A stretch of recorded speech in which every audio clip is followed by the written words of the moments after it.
গৃহমন্ত্ৰী ডাঙৰীয়া শক্তিশালী ৰূপত অহংকাৰী এটা ভাৱ লৈ কৈছে যে 1,26,000 একৰ মাটি ঘুচপেঠীয়া তাৰমানে অবৈধ অনুপ্ৰৱেশকাৰীক তেওঁলোকে উচ্ছেদ কৰিলে। 1,26,000 একৰ মানে 4,15,800 বিঘা মাটি অবৈধ অনুপ্ৰৱেশকাৰীৰ পৰা তেওঁ মুক্ত কৰিলে। দেশৰ গৃহমন্ত্ৰীগৰাকীয়ে কৈছে অবৈধ অনুপ্ৰৱেশকাৰী, কাৰণ ঘুচপেঠীয়া শব্দটো ব্যৱহাৰ কৰিছে। ঘুচপেঠীয়া শব্দটো ব্যৱহাৰ কৰিয়ে কৈছো যে ঘুচপেঠীয়াসকল দেশত যেতিয়া প্ৰৱেশ কৰে এইটো আইন বিৰুদ্ধ কথা।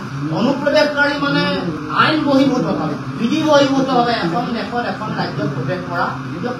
দেশৰ সংবিধানে কোনো ঘুচপেঠীয়াক দেশত ৰখাৰ অধিকাৰ দিয়া নাই।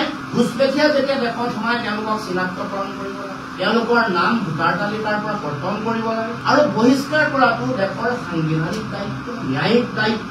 আপোনাক অসমৰ মুখ্যমন্ত্ৰীগৰাকীয়ে 4,15,800 বিঘা মাটি বেদখল মুক্ত কৰাৰ কথা ঠিকেই কৈছে, কিন্তু এই যে আপুনি কোৱা ঘুচপেঠীয়াসকলক বহিষ্কাৰ কৰিলে নে নাই কৰা, বা আপুনিও গৃহমন্ত্ৰী হিচাপে এইটো খবৰ ৰখা নাই যে তেওঁলোকক কি কৰা হৈছে, তেওঁলোকক ডিটেনশ্যন কেম্পত ৰখা হৈছে নে নাই হোৱা, তেওঁলোকৰ বিৰুদ্ধে গোচৰ ৰুজু কৰা হৈছে নে নাই হোৱা। এই কথা বতৰাবোৰ আপোনাক হয়তো অসমৰ মুখ্যমন্ত্ৰীয়ে কোৱা নাই, বা আপুনিও গৃহমন্ত্ৰী হিচাপে আপোনাৰ লগত গোটেই এজেঞ্চি আছে, NIA আছে, CBI আছে, আপোনাৰ লগত IB আছে, আপোনাৰ লগত ৰ আছে, SB আছে, চেন্ট্ৰেল SB আছে, এইবোৰৰ পৰা আপুনি হয়তো খবৰ লোৱা নাই। কিন্তু মই আপোনাক ক'ব খুজিছো মাননীয় গৃহমন্ত্ৰী ডাঙৰীয়া, এই যে যিসকল মানুহৰ কথা ঘুচপেঠীয়া বুলি আপোনাক ব্ৰিফিং কৰিছে অসমৰ মুখ্যমন্ত্ৰীয়ে, সেইসকলক অসমৰ মাটিত মাটি দিয়া হৈছে, সেইসকলক ক্ষতিপূৰণ দিয়া হৈছে। অসমৰ বা ভাৰতবৰ্ষৰ যিবোৰ কৰ কাটল তাৰ পৰা তেওঁলোকক মাটি আৰু ক্ষতিপূৰণ দিছে। ঘুচপেঠীয়া বুলি কোৱা কাজিৰঙাৰ উচ্ছেদিত 332টা পৰিয়ালক 14,72,00,000 টকা দিছে। দেশৰ গৃহমন্ত্ৰীক মই জনাই দিব, গৰুখুটিত ঘুচপেঠীয়া বুলি কোৱা 2,051টা পৰিয়াল প্ৰথম পৰ্যায়ত, 633টা পৰিয়াল দ্বিতীয় পৰ্যায়ত, 423টা পৰিয়াল তৃতীয় পৰ্যায়ত, তৃতীয় পৰ্যায়ত 527টা 1 বিঘাকে দলগাঁও মাটি দিছে দেশৰ গৃহমন্ত্ৰীক মই জনাব। নখুটি আৰু লামডিঙত উচ্ছেদিত 707টা পৰিয়াল, তাৰে প্ৰায় 206টা পৰিয়ালক নখুটি জাঞ্জু বস্তি বুলি কয়, জাঞ্জু বস্তিত ইতিমধ্যে সংস্থাপিত কৰা হৈছে। বাকী থকা 501টা পৰিয়ালকো যমুনা কৃষিপাম নিগমত ইতিমধ্যে মাটি আবণ্টন দিয়া হৈছে। দেশৰ গৃহমন্ত্ৰী ডাঙৰীয়া আপোনাক জনাব খুজিছো, বটদ্ৰৱাৰ উচ্ছেদিত 366টা পৰিয়ালক, 7টা পৰিয়ালক মুঠ 32.6 লাখ কোটি টকা ক্ষতিপূৰণ দিয়া হৈছে।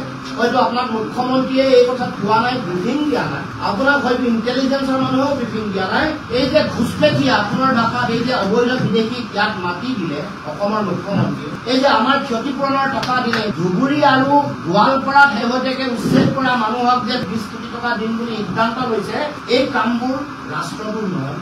অবৈধ বিদেশীৰ আগ্ৰাসন, মাটি ভেটি বেদখলৰ লগত দেশৰ সাৰ্বভৌমত্ব আৰু দেশৰ ভৌগোলিক অখণ্ডতাৰ প্ৰশ্ন জড়িত হৈ আছে, আৰু অসমৰ মুখ্যমন্ত্ৰীয়ে মাটি দি আছে আৰু তেওঁলোকক ক্ষতিপূৰণ দি আছে। দেশৰ গৃহমন্ত্ৰী অমিত শ্বাহ ডাঙৰীয়াক মই প্ৰশ্ন কৰিব খুজিছো, এইটো ৰাষ্ট্ৰদ্ৰোহ নহয় নেকি? আৰু আপুনি ৰাষ্ট্ৰদ্ৰোহত অসমৰ মুখ্যমন্ত্ৰীক দোষী সাব্যস্ত কৰি জেললৈ প্ৰেৰণ নকৰে নেকি? এই প্ৰশ্ন দেশৰ গৃহমন্ত্ৰী ডাঙৰীয়াক মই উত্থাপন কৰিছো। গৃহমন্ত্ৰী ডাঙৰীয়াই বহু কথা নাজানে যে আমাৰ এনেকুৱা কিছুমান ঠাই উচ্ছেদ কৰা হৈছে, মই নামবোৰ কৈ দিছো, কিমান পৰিয়াল, তাত কি মানুহ।